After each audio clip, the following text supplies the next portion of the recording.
भविष्य पुराण। आधुनिक युग में पुराणों का महत्व।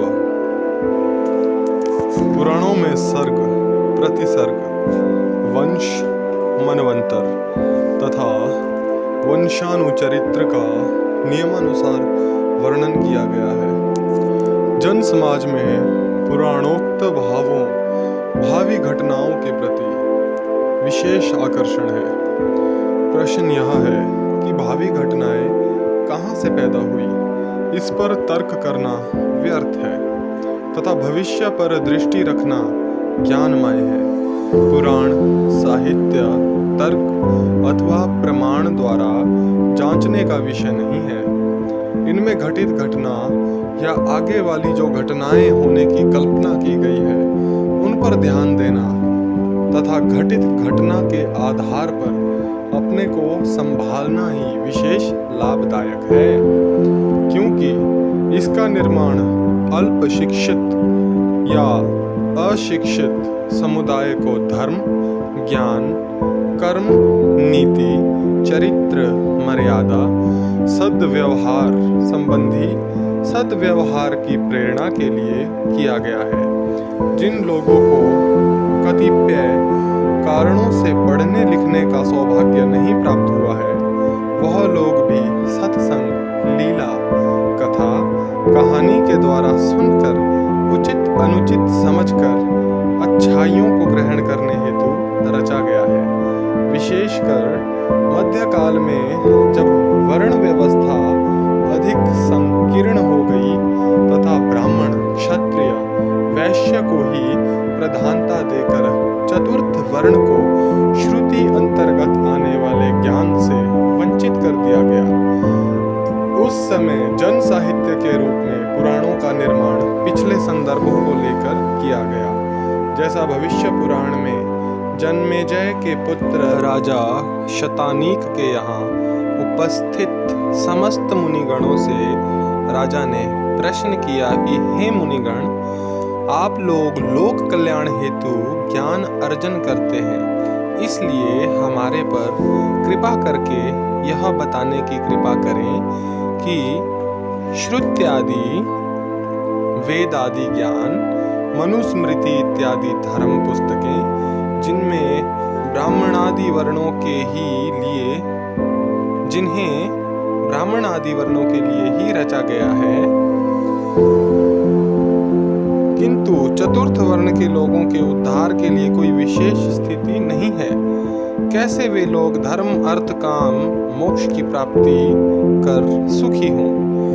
प्राचीन समय में जब पुस्तकों का अभाव था, कभी कोई आवश्यक रचना भोजपत्र या ताड़पत्र पर बड़े यत्न व परिश्रम से लिखी जाती थी तथा अलभ्य वस्तु की भांति गुप्त रखी जाती थी।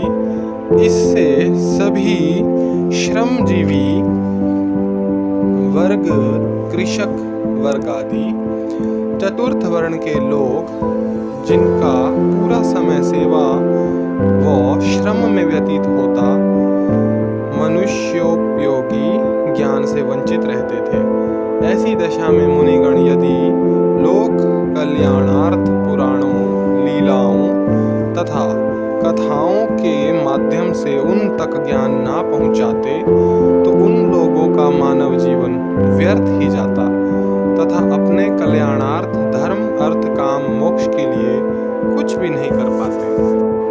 राजा शतानीक की प्रार्थना सुनकर महर्षि व्याद के शिष्य सुमंत ने जो कुछ कहा उसका सार यही है कि अविकसित जन का उत्थान पौराणिक धर्म कथाओं से ही हो सकता है, क्योंकि वे उनको सुनकर समझ सकते हैं।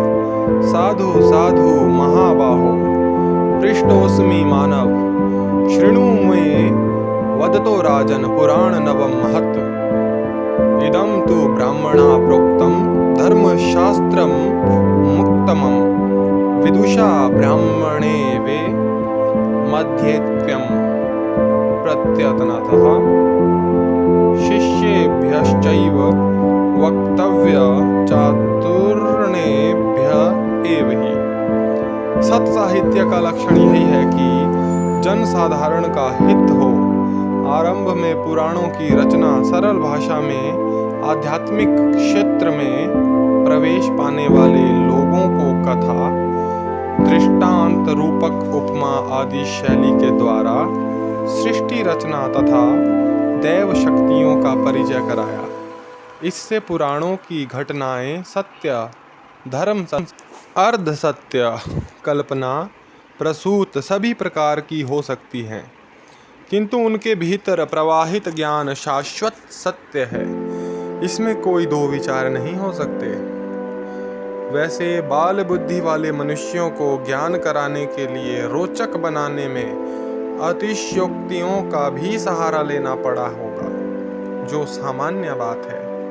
ऐसे में पुराणकारों ने अपना उद्देश्य उदारता के साथ अशक्त वर्ग की कल्याण भावना से चुना। स्पष्ट रूप से प्रकट है, संसार में अपनी विद्वता की धाक जमाने के लिए तथा अपने नाम के यश को स्थिर रखने के लिए क्लिष्ट भाषा का प्रयोग करना जनहित नहीं कहा जा सकता। इससे अशक्त वर्ग के हित के लिए कलम उठाने वाला लेखक ही प्रशंसा का पात्र है। ब्राह्मण ज्ञानी, ध्यानी, निर्लोभी, त्यागी, उदारता युक्त, उत्तम आचरण वाला ही ब्राह्मण होता है।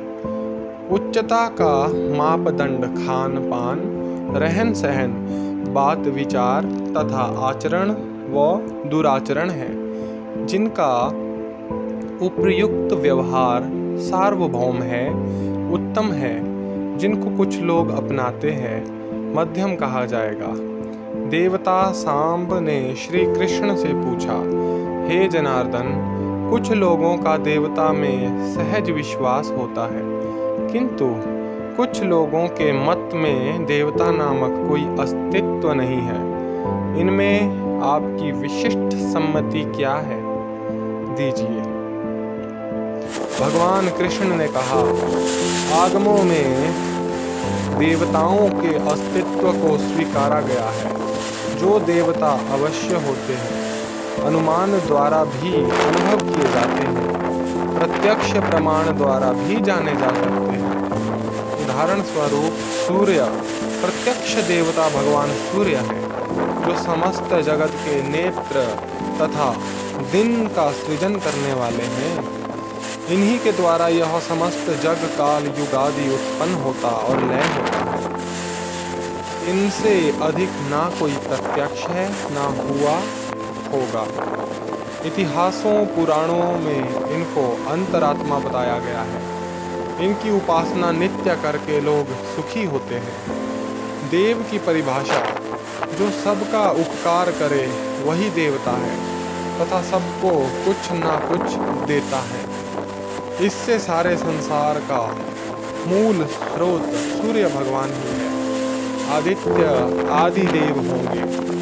अज देवों ने सबसे बड़ा होने से महादेव, लोक सर्वेश होने से ईश्वर, बृहत होने से ब्रह्मा, भवत्व पालन करने से भव इत्यादि नाम है।